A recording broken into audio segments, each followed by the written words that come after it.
Good morning all student. Mohta college की online classes में आपका इस्तकबाल है। आज हम बीए पार्ट सेकंड के हमारे अगले मौजू हकीम मोमिन खां मोमिन की गज़ल गोई पर चर्चा करने जा रहे हैं। उनकी जो असलूब है, उनका जो कलाम है, उस पर चर्चा करेंगे। तो आज का हमारा टॉपिक होगा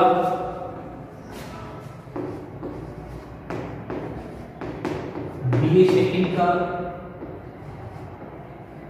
मोमिन खां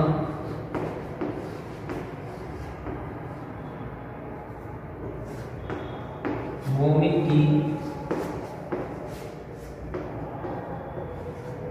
गज़ल गोई की खसूसियात।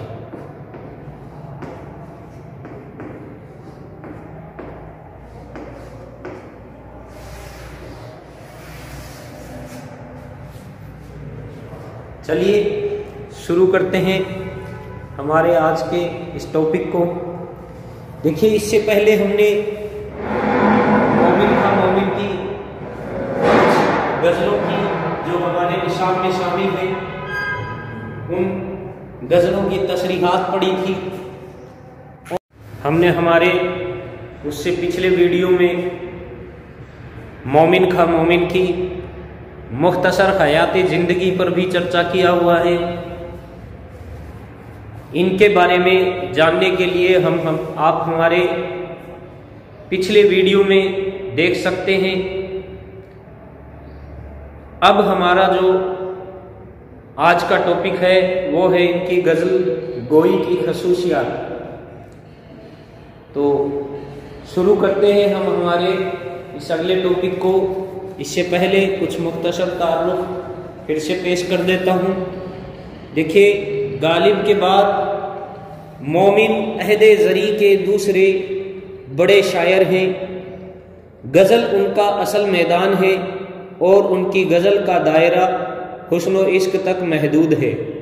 लेकिन इस महदूद दायरे में उन्होंने ऐसे कमाल का मुजाहिरा किया है कि आज तक ज़माना बदल जाने के बाद भी अहले नज़र उनकी गज़लों पर फरिफ्ता हैं, यानी आज भी उनकी गज़लों पर फिदा होते हैं, या यूँ कह लीजिए उनकी गज़लों के फ़ैन हैं। नियाज फतेहपुरी ने जो हमारे अहद के नामवर नकाद हुए, फरमाया मीर के सिवा अगर तमाम क्लासिकी शौरा के दीवान मेरे सामने रख दिए जाएं और उनमें से सिर्फ एक दीवान मुंतखब यानी चुनने के लिए कहा जाए, तो मैं बिला तामील यानी बिना देर किए हुए मोमिन का दीवान उठा लूँगा और कहूँगा बाकी सब ले जाओ। इससे अंदाज़ा होता है कि मोमिन के ज़माने से लेकर आज तक उनका कलाम किस कदर मकबूल रहा है। कलाम मोमिन के कदरदां हर ज़माने में मौजूद हैं और शायद हमेशा मौजूद रहेंगे। कुछ इंट्रोडक्शन और हो जाए। मोहम्मद मोमिन खां इनका नाम था और मोमिन इनका तखल्लुस। हकीम गुलाम नबी खां के बेटे थे। मोमिन 1800 ईस्वी में पैदा हुए। शाह अब्दुल कादिर से अरबी की तालीम हासिल की। इसके अलावा रियाजी, नज़ूम, मौसीकी और शतरंज में भी महारत हासिल की। शाह नसीर से अपने कलाम पर इस्लाह ली। उन्होंने शायरी के अलावा नस्र में भी बेहद अच्छे मज़ामीन लिखे। मोमिन 1852 ईस्वी में इस दुनिया से कूच कर गए। चलिए, गज़ल गोई की खसूसियात। मोमिन, जैसे कि हम जानते हैं कि इनके यहाँ भी आशिकाना मज़ामीन दहली की शायरों की तरह पाया जाता है। तो इनके पहली जो खसूसियात है कलाम की, वो है आशिकाना मज़ामीन।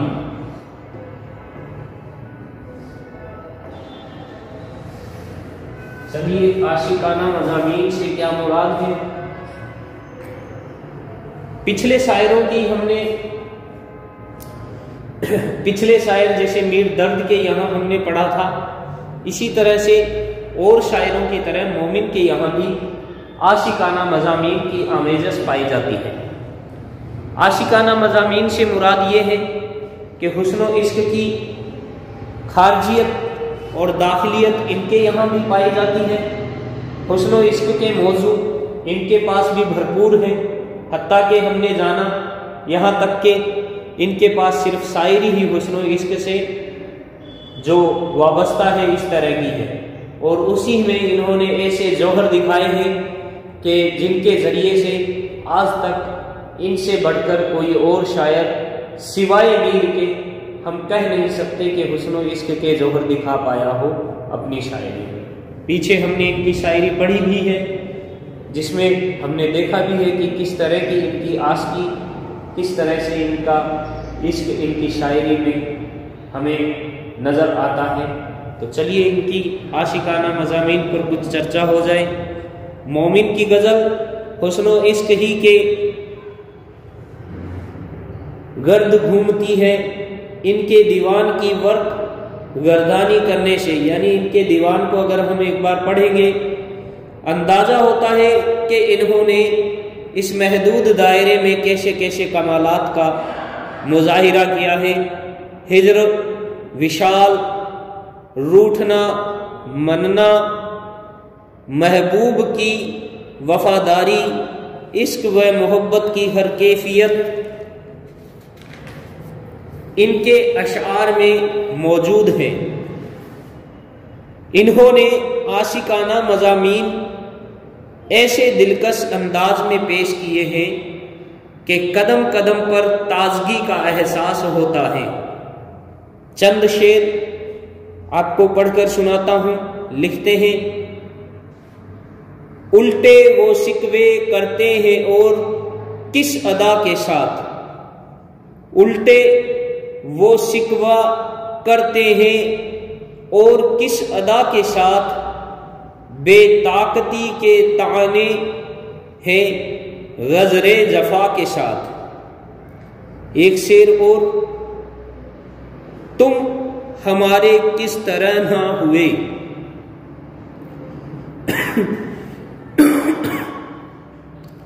तुम हमारे किस तरह ना हुए, वरना दुनिया में क्या नहीं होता। ये इनकी आशिकाना मज़ामीन की जो कमाल है इनकी शायरी में हमें को देखने को मिल सकता है। अगला देखिए, इनकी शायरी की जो खूबी है वो है नाजुक ख्याली और मजमून आफरीनी। दूसरी जो खूबी है वो है नाजुक ख्याली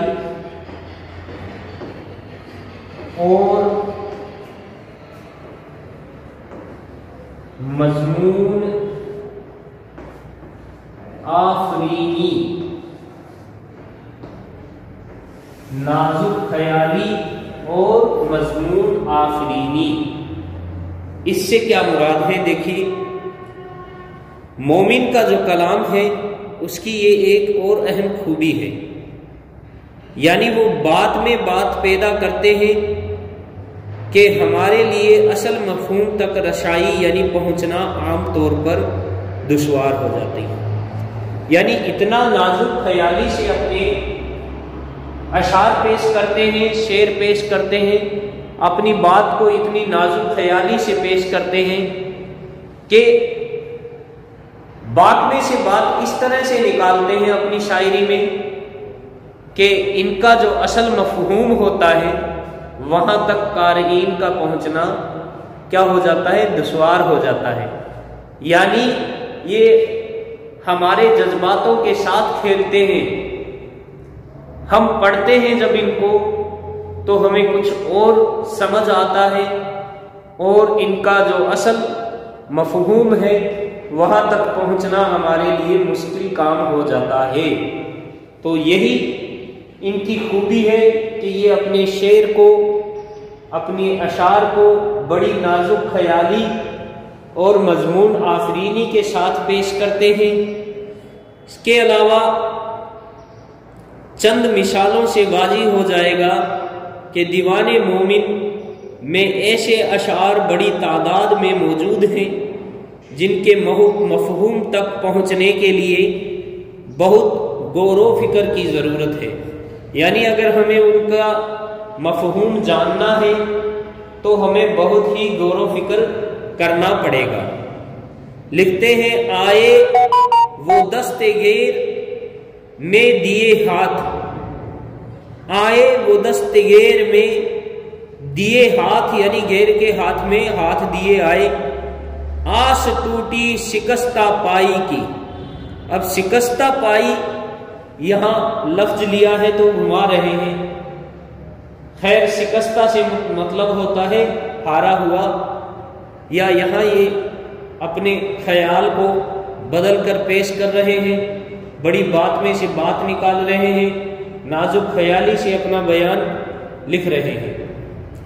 अगला एक और शेर, देखो अपना हाल जार मुनज्जम हुआ रकीब, देख अपना हाल जार मुनज्जम हुआ रकीब, था साजगार ताले नासाज देखना। पीछे हम इनकी तस्रीह पढ़कर भी आए। अगला इनका जो कलाम की खूबी है वो है शोखी व तंज। इनके कलाम की खूबी है शोखी व तंज।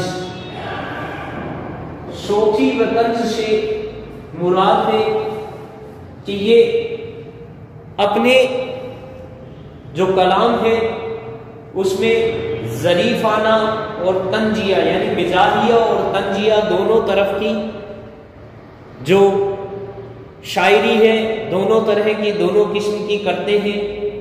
और अपनी शायरी में ज़राफ़त के बेशकीमती नमूने पेश करते हुए ये अपनी शायरी को लिखते हैं। बड़े ही ज़रीफ़ाना अंदाज में तंज करते हैं, ताना भी देते हैं। देखिए इनके कलाम में ये बहुत ही भरपूर खजाना हमें शोखी व तंज का मिल जाता है। इनका मिजाज बड़ा ही आशिकाना मिजाज था, इसलिए इनके कलाम में महबूब से छेड़छाड़, यानी उनसे ज़राफ़त करना, उनसे शोखी करना, वाइज की शिकायत, रकीब से चुटकी लेना और नासिह पर फिक्रे वगैरह तमाम बातें मिलती हैं। कुछ शेर मुलाहिजा हो, लिखते हैं, रस के दुश्मन बहाना था सच है, रश के दुश्मन बहाना था सच है, मैंने ही तुमसे बेवफाई की। अगला एक और शेर छेड़छाड़ कर रहे हैं, लिखते हैं, मंजूर हो तो विस्ल से बेहतर सितम नहीं, मंजूर हो तो वस्ल से बेहतर सितम नहीं, इतना रहा हूं दूर के हिजरां का गम नहीं। बिल्कुल बड़ी ही शानदार सा अपनी शोखी हुए तंज का इन्होंने मुजाहिरा शानदाराना लहजे से पेश किया है। अगला इनकी कलाम की जो खूबी है वो है इनकी गजलों में मकरे शायराना। ये ऐसी खूबी है जो किसी और शायर के पास हमें देखने को नहीं मिली। मकरे शायराना यानी शायरी में मकर। शायर बात कहते हैं तो सुनने वाले जो शामीन हैं उनको ऐसा लगता है कि जैसे हमारे लिए कह रहे हैं, लेकिन इस ऐसे मकर से शायरी पेश करते हुए अपनी बात को, अपने मकसद को कह जाते हैं और इसका एहसास सुनने वाले को बिल्कुल भी नहीं होने देते। इस तरह से मकरे शायराना भी इनके कलाम की एक और नुमाया खूबी है। देखिए, लिखते हैं कि असलूब की नुदरत की तरह एक और खूबी भी मोमिन से शुरू हुई और उन पर ही खत्म हो गई। वो है उनका अछूता अंदाजे बयान। बात इस तरह कहते हैं कि जो बज़ाहिर मुखातिब के फायदा की मालूम होती है, लेकिन गौर करे तो पता चलता है कि उसमें शायर का अपना ही फायदा है। चंद शेर लिखते हैं। गैरों पर खुल न जाए कहीं राज देखना, गैरों पर खुल न जाए कहीं राज देखना, मेरी तरफ भी गुम जाए गुमाज देखना। मजलिस में तुम अगियार को जरा दजदीदा नजर से, मजलिस में तुम अगियार को जरा दजदीदा नजर से, मंजूर है पनाह न रहे राज तो देखो। दोनों की जो हमारी पिछली वीडियो है उसमें हमने इन अशार की तशरीह पढ़ी हुई है। अगली जो इनके कलाम की खूबी है उस पर चर्चा करते हैं। इससे पहले कुछ और इनके मकरे शायराना में देखिए, ये जो शेर इन्होंने बताए हैं इसमें बज़ाहिर तो वो सलाह देते हैं कि बज़्म में मेरे रकीबों को चोरी चोरी देखोगे तो तुम्हारी रुसवाई होगी। लेकिन दिल की बात यह है कि उनका महबूब उनके रकीबों की तरफ मुतवज्जो ना हो तो अच्छा है। इस सिफ्त को मौलाना ज़ियाउल अहमद बदायूनी ने मकरे शायराना का नाम दिया है। अगले इनकी जो कलाम की खूबी है वो है इनके असलूब की नुदरत, यानी इनके कलाम की नुदरत, जबान की नुदरत कह सकते हैं।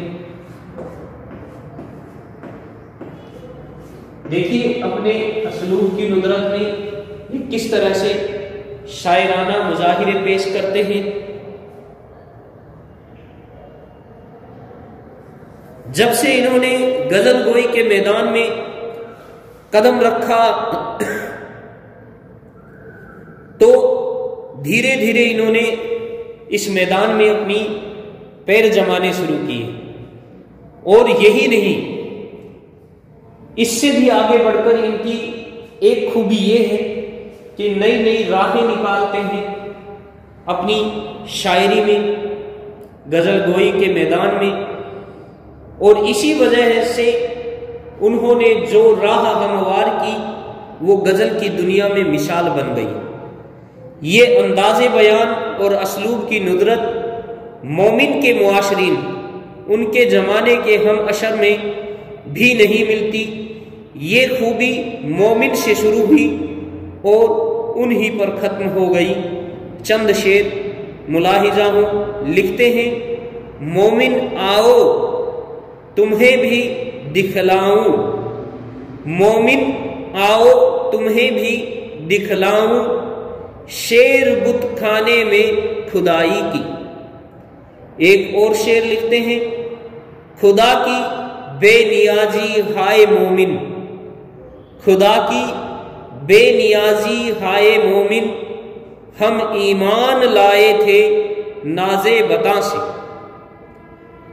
देखिए इस शेर में बुतखाने में खुदाई शेर करना, नाजे बता को देखकर, हुस्न का नाज नखरा देखकर ईमान लाना, ये अंदाज अपने आप में बिल्कुल अलाहिदा है, अलग है। अल्फाज के इंतखाब पर अगर हम चर्चा करें तो अल्फाज के इंतखाब और उनकी तरतीब का मोमिन खास तौर पर ख्याल रखते थे। बहरों का इंतखाब भी उन्होंने बहुत सोच समझकर किया है, इसलिए उनकी ज़्यादातर गज़लें बहुत मुतरन्नुम होती हैं। यानी बहरों को इस तरह से सेट करते हैं इस तरह से एडजस्ट करते हैं, तरतीब देते हैं कि उनकी जितनी भी आप गज़लें पढ़ेंगे उनमें तरन्नुम और ये मान लीजिए कि मौसीकी का के राग हमें छिड़ते हुए दिखाई देंगे। यानी बिल्कुल ही मुतरन्नुम अल्फाजों को अपनी शायरी में साथ में शेरों में पेश करते हैं और उनको बड़ी ही तरतीब के साथ पेश करते हैं। उन्होंने जो तस्बीहात व इस्तिआरात इस्तेमाल किए हैं उनमें भी नुदरत पाई जाती है। इसके अलावा मोमिन को तारीख कहने का बड़ा कमाल हासिल था। उन्होंने बहुत सी दिलचस्प तारीखी कही है। ये बात भी कुछ कम दिलचस्प नहीं कि उनकी कब्र पर उन्हीं की कही हुई तारीख कुंदा है, लिखी हुई है। उन्होंने फारसी में एक तारीख लिखी और उसकी वसीयत की कि उनके मरने के बाद उनकी कब्र पर लिख दी जाए। ये जो तारीख थी वो ये थी, दस्त व बाजू बाशिकस्त, यानी हाथ पांव टूट गए। बाशिकस्त यानी टूटे हुए, हाथ पांव टूट गए। इन खुसूसियात की रोशनी में कहा जा सकता है कि मोमिन अपने दौर के मुनफरिद गजल गो शायर गुजरे हैं। इतना जरूर है कि उन्होंने गजल को उसके लफ्जी मानी में मुनहसर करके, यानी अपनी गजल को महज हुस्न व इश्क के मज़ामीन तक महदूद करके खुद को बुलंद रुतबे से महरूम कर लिया, वरना वो गालिब व इकबाल के हम रुतबा होते। तो ये जो हमने आज पढ़ा ये थी मोमिन की गजल गोई। हमारे सिलेबस के अकॉर्डिंग इतनी ही हमें गजल गोई के बारे में लिखना है, ज़्यादा तफसीलात की ज़रूरत हमें इसमें पड़ती नहीं है। हमारा ये जो टॉपिक था वो यही इख्तिताम पर पहुंचता है और इसको हम आज यही ख़त्म करते हैं। कल हमारे निशाब में अगले जो शायर हैं, जो शेख इमाम बख्श नासिक हैं, उनके बारे में चर्चा करेंगे। तो चलिए आज का हमारा वीडियो यही समाप्त होता है। शुक्रिया।